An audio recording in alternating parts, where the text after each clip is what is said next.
Офроуд мотоклуб Пловдив и приятели реши да ни направи съпричастни с един ендуро преход из Родопските Балкани.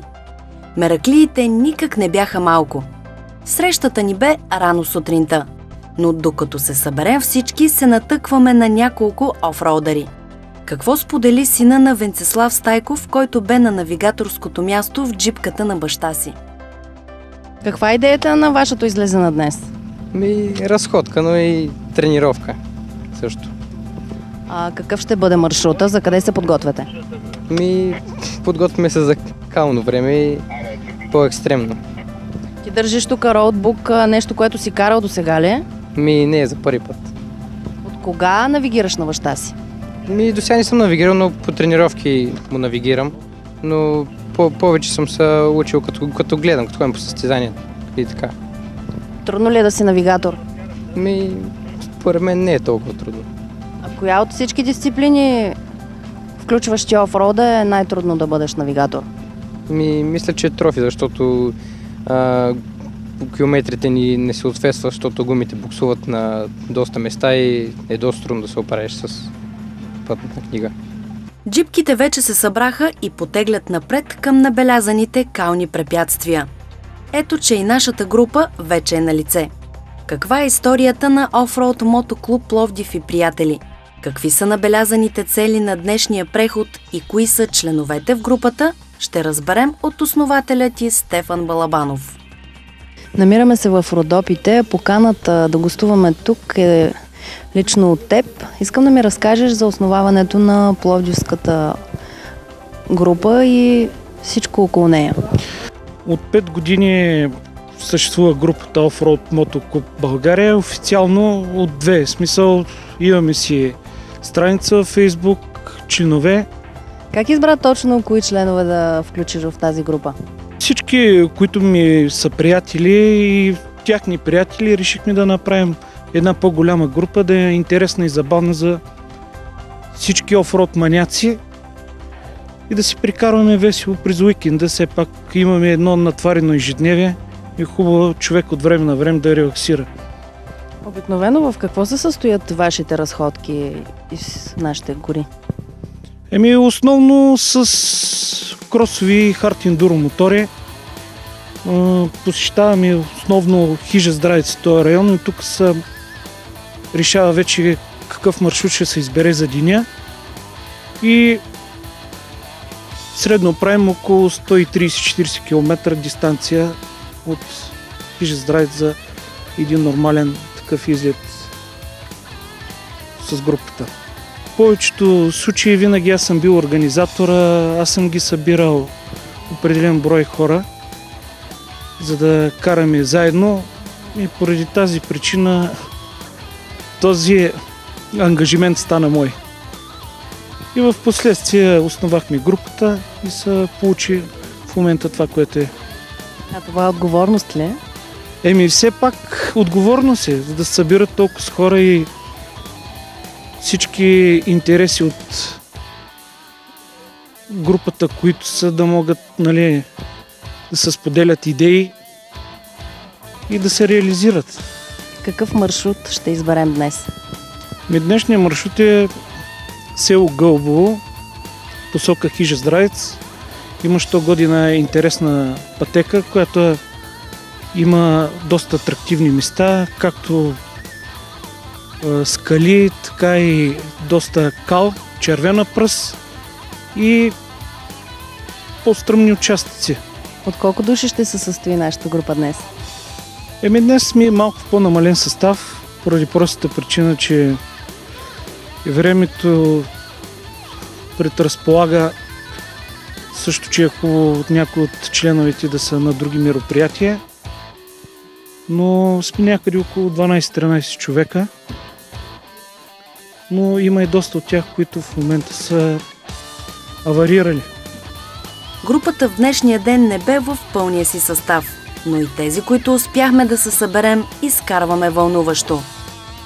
Някои мотористи претърпяха аварии по пътя, но на по-късен етап очакваме да се присъединят към нас.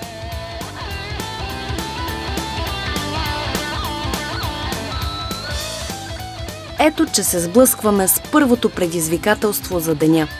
Една пътека посока Куклен е първоначалната цел. През този сезон понападалите листа и влажния климат най-вероятно ще допринесат за още по-интересното преминаване днес. По този маршрут ентусиастите правят загрявка, преодолявайки една пътека. Ето това предполагаме първия участък тук, на който акцентираме и заради който всъщност минаваме от тук.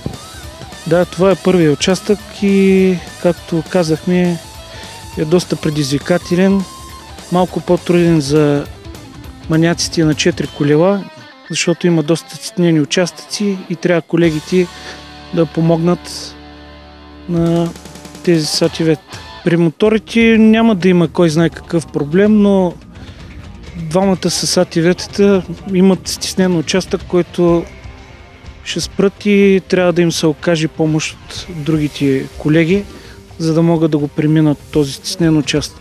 Ето един малко по-труден участък, който ни поднася изненади и колегите, които имат износени гуми и не използват добра инерция, за вторият опит и може и да ги потретат. Ето го и Миленчо Николов, който е с второто АТВ. Той е доста надъхан и има висока доза адреналин. И както виждате вие самите, ни се отказва от първия опит, а втория го мина успешно с добра инерция, макар че и той не е добре подготвен, също така няма добри гуми за кални условия.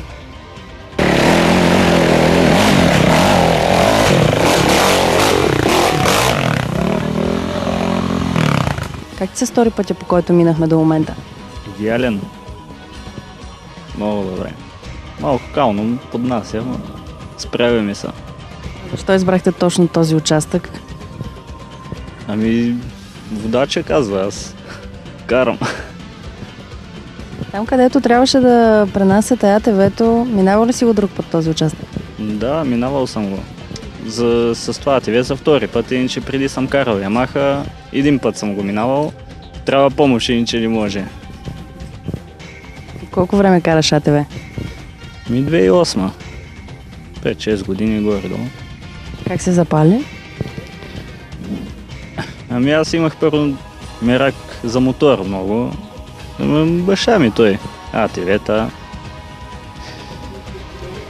Не ми беше много мерак, но като се качих ми хареса.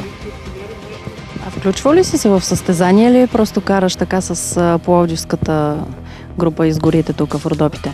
И най-вече из гората, да. Но състезание не. Има ли разлика от преход в гората и участие в състезание? Доста. Нищо общо. Адреналин е много по-голям на състезание и трудно става. Решили ли сте групата днес от тук нататък на къде ще поемете? Ами за сега не. Уж обсъждаме да видим на къде ще караме или да се... По-екстремно или по-скоро по-прави леки отсечки? И екстремно малко трудно, защото е доста кално времето и той да се опитваш да я караш екстремно, самата калата спира. Няма как. Ще пробваме. Без екстрем не става. Няма адреналин.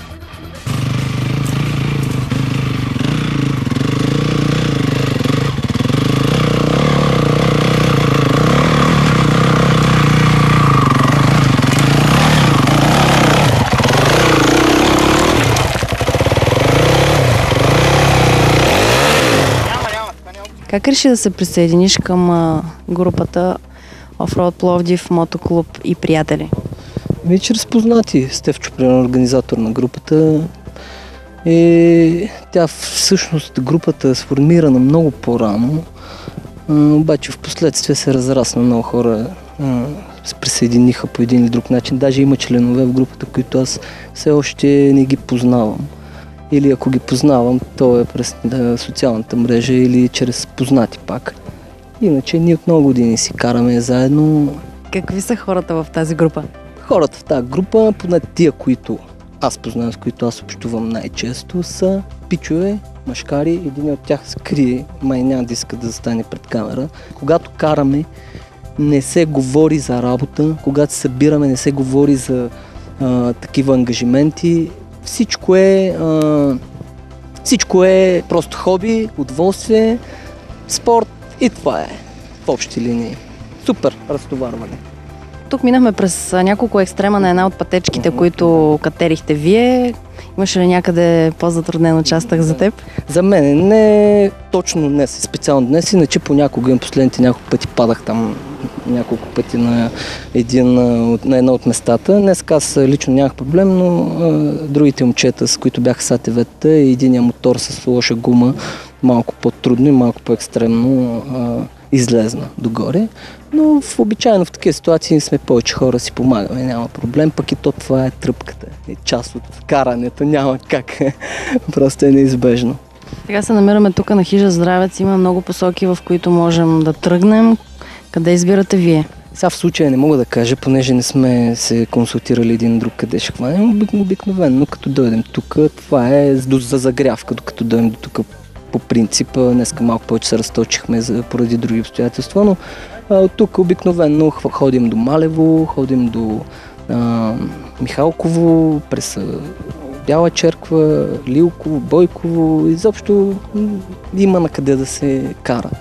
Така, сега в случая днеска не мога да ви кажа точно, нямам информация все още. От колко време караш мотор ти? Мотор... Такъв мотор карам от 3-4-5 години, може би. Иначе като малък съм имал разни моторетки, такива 50 кубикови истории, като в общи линии си карам от малък. Но така по-сериозно, от 4-5 години, пак казвам, с момчетата от групата, които бяха още в самото начало. С тях се запалих, така си купих мотор и в общи линии 4-5 години съм по горите и по тия мотори. А за друг мотор не искам и да чуя, честно казвам. Дори да ми го подарят друг мотор, пистов и шосеен, какъвто да не бих се качил, честно казвам. Но тук не е само мотора, ми е и самата обстановка, гората, планината, изобщо спокойствието, почивката и много са факторите. А има ли нещо, което би те отказал от това да си на мотора и да прекарваш свободното си време в гората? Групата продължава напред по набелязания маршрут, за да стигне хижа Здравец. Мястото, на което ще се обсъди на къде ще продължи днешния преход.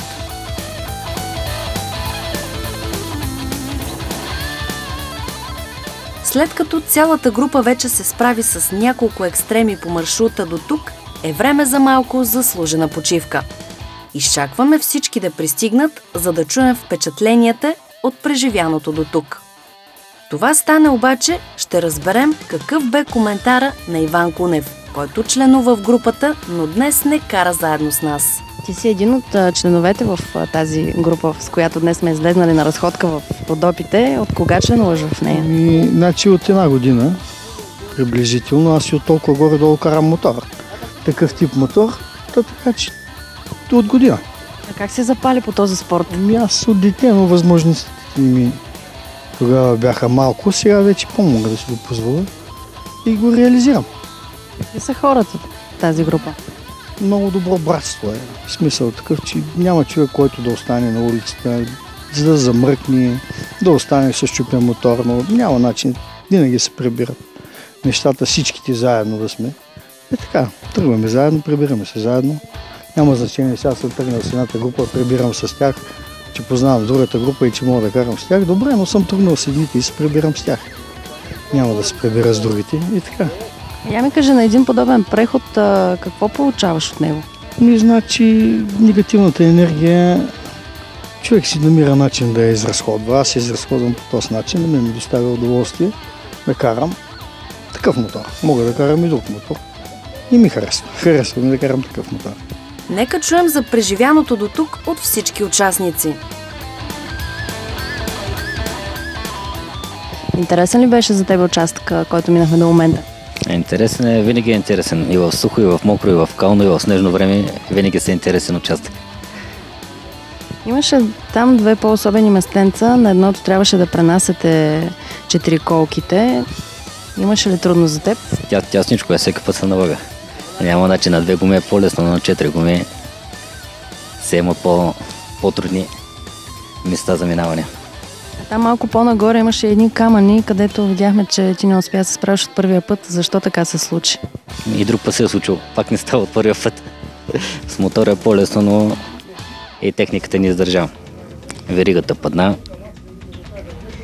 Това е. Ти как реши да се присъединиш към тази група? Ние от много дълго време караме. Доста хора сме постоянно с мене в групата. И не се отказват от моторите, и други привличаме. Това е. Харесват ли ти хората, които членуват в тази група? Всички са готини. Всички са готини пичове. Разбираме се, помагаме с моторите. И защо идеално е всичко. Опитвал ли си да караш мотор? Да. По принцип мотор си карам. Днеска е извънредно така на 4 гуми. По принцип съм си с мотора. Защо днес си с АТВ? Мотора е в бокса. За съжаление, на миналата разходка ми предаде. Сега е на парченца разгубен. Да се надяваме, че след седмица-две ще стане и той.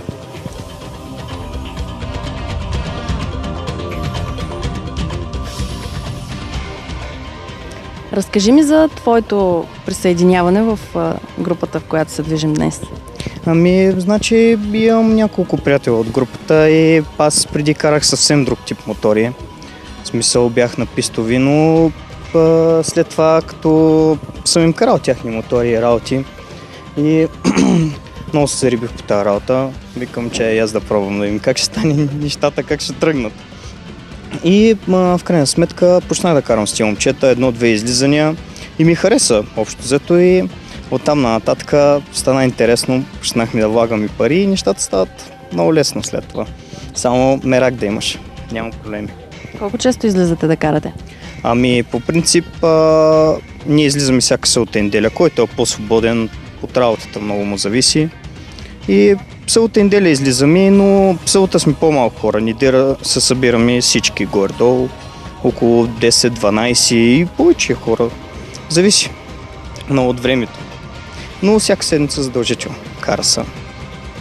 Днес си избрахме един маршрут, по който трябваше да катерим една пътечка към Куклен. Теб хареса ли ти? Аз съм от Куклен. По принцип катерим много често и я спускаме много често тази пътека. По принцип е по-хубава, когато е сухо времето, по-екстремно е. Сега по-бавно се минава и есенно време или стара работи, но много хубава пътека наистина. Който е минал, независимо дали е карал преди това на нея или не, много хубаво се чувства. Перфектно е просто.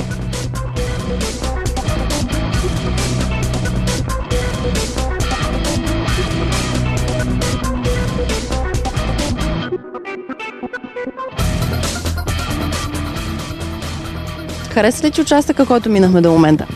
Хареса ми, да. Обичайния ни участък е, ама днеска малко беше повече зорни дади. Защо така? По-хлъзгаво е вече.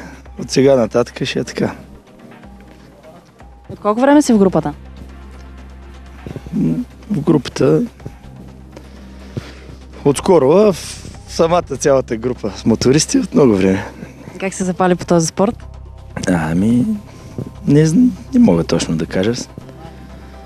Карам от малък мотори и просто тук е най-интересно. Карам всякакви мотори, но гората е най-хубаво винаги. Какви са предимствата и недостатъците според теб от една двутактова и четиритактова машина, като човек, който вече от много години си в тази сфера? Да, не знам. Двутактовия мотор,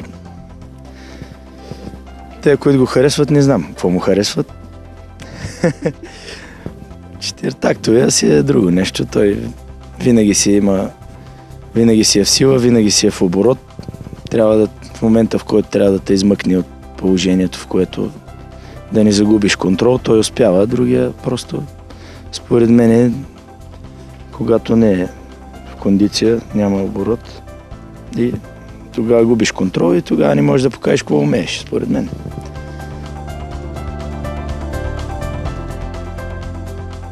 Ето, че спукалият гума вече пристигна. Какво сподели той?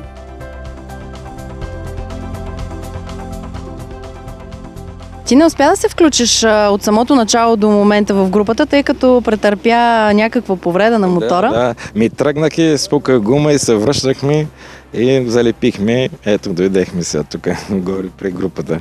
Въпреки това много бързо се справи. Да, бързо действаме с Васко двамата. Справихме се добре и пристигнахме тук при момчетата. Ти от кога си член на тази група? Ние сме едни от основателите на групата.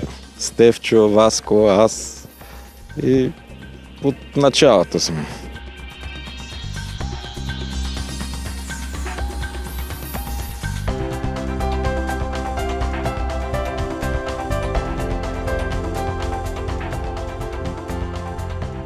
Ти не се включи от самото начало на нашия преход днес, защо така? Мой приятел, който тръгваме заедно от Пловдив, спука гума и трябваше да остана да му помогна. Това е единствената причина. А днес ще продължиш ли от тук нататък с нас? Затова съм дошъл. Какъв ще бъде маршрута? Добър въпрос. Сега, групата е много неорганизирана днеска и е опасно да ходим по екстремни места, а и времето ни го позволява съвсем. Затова мислим да изберем по-лек маршрут, с който всички да могат да се справят спокойно. Това е. Я ми разкажи за твоето присъединяване в тази група, в която членуваш. Тя групата по принцип е отскоро, а самите хора от групата се познаваме от доста по-отдавна. Цялото нещо стана преди 4 години, когато из горите се събрахме, сменихме си телефоните и така продължихме да се събираме и така стана групата. Какво разказа за своето присъединяване един от участниците в Офроуд мотоклуб Пловдив и приятели, нека разберем. Най-новия член си в групата Пловдив Офроуд мотоклуб и приятели. Защо реши да се присъединиш? Почти мои всички приятели, които познавам, карат кросови. Реших аз да пробвам. И ми хареса. Общо взето. Кеф, удоволствие, адреналин. Днес си част от нашия преход, който правим из Родопите. Избрахме си една по-интересна пътечка. Хареса ли ти на тебе? Ми хареса ми, да. Много хубав маршрут. Имаше там няколко по-особени участъка. Да, просто така се получава, че нямаме много гуми и се лъзгаме по таковата поката. То по-скоро сякаш беше по-трудно преодолимо за АТВ-тата, ми се струва там на единия участък. Да, просто няма как да минат АТВ-тата и се налага да се местят на ръка. Какво ти дава на тебе един преход в гората? Удоволствие, развлечение. Общо взето разнообразие. Гледаме да ни се заседяваме вкъщи. Спорт.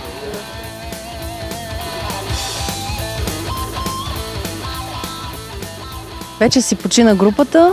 Решено ли е от тук нататък на къде ще продължим? Втория етап от днешното ни каране няма да бъде толкова си екстрим, смисъл такъв, че вече е по-къс деня и за това ще направим един по-лек маршрут и той ще е посока Хижа Студенец и Бяла черква. Какви са особеностите на този маршрут? Особеностите в този маршрут са, че има доста паднали дървета. В момента има заобикаляне, слизат са в по-такива каменисти участъци. Също така има доста дървени мостчета, които също са атрактивни за преминаване и също така достатъчно кал. След почивката всички потеглят. Каране, каране и пак каране. Какво друго? Всички участници в групата днес са жадни точно за това. Адреналин, емоции и екшън. Независимо, че нагоре в Балкана ставаше все по-студено, мераклиите продължават напред. Дори на някои адреналина им идва в повече. Вече нашия преход е почти към края. Си доволен ли си? Доволен съм много, както винаги. И днес се включи в групата с мотор, обаче явно адреналина дойде малко в повечко и реши да се качиш и на АТВ-то. Да, реших и много съм така развълнуван. В принцип ни карам АТВ, много ми харесва. Смятам да спробваме и на АТВ скоро време. Как избра мотор или АТВ? Просто не съм се сблъсквал с АТВ. От малък карам мотори. Сега се сблъсквам и с АТВ, може би ще покарам и АТВ, като гледам на къде върват нещата. Няколко човека от групата се отцепиха поради аварии. Ти оставаш ли до края? Да, разбира се. Стига да няма аварии.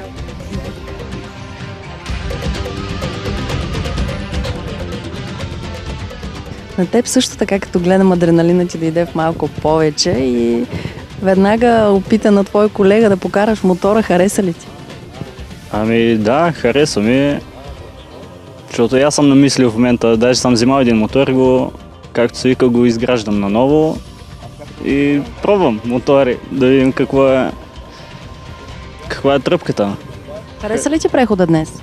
Определено да, винаги, както всеки преход. Да останеш ли с групата до края? Разбира се, аз ги изпращам даже.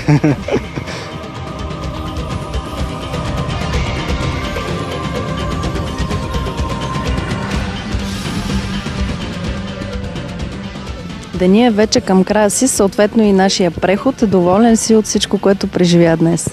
Днеска беше малко по-спокойно, уравновесено каране с повече спирания, но само в началото имаш малко повече екстремни ситуации на пътечката долу. Като цяло идеално, забавно, готино, разтоварващо, както винаги де. Това ще е за днес. И като че ли за сезона така вече почват се разреждат нещата. Като паднат и снеговете, по-рядко. Пак се качваме, но по-малко и по-рядко. Удовлетворен ли си от днешното каране? Да, може да се каже. По-скоро преживяванията с хората и как да кажа, обмяна на информация, която се създаде по време на разговорите. По-малко каране, но добре, пак добре. Удовлетворен съм. За съжаление, зимните дни са твърде кратки и нашият преход се налага да приключи. Разделяме се с огромно удовлетворение и заредени с много адреналини емоции. Причината всъщност всички тези ентусиасти да са тук днес. Надяваме се много скоро отново да бъдем част от този интересен, вълнуващ и приключенски преход с Офроуд Мотоклуб Пловдив и приятели.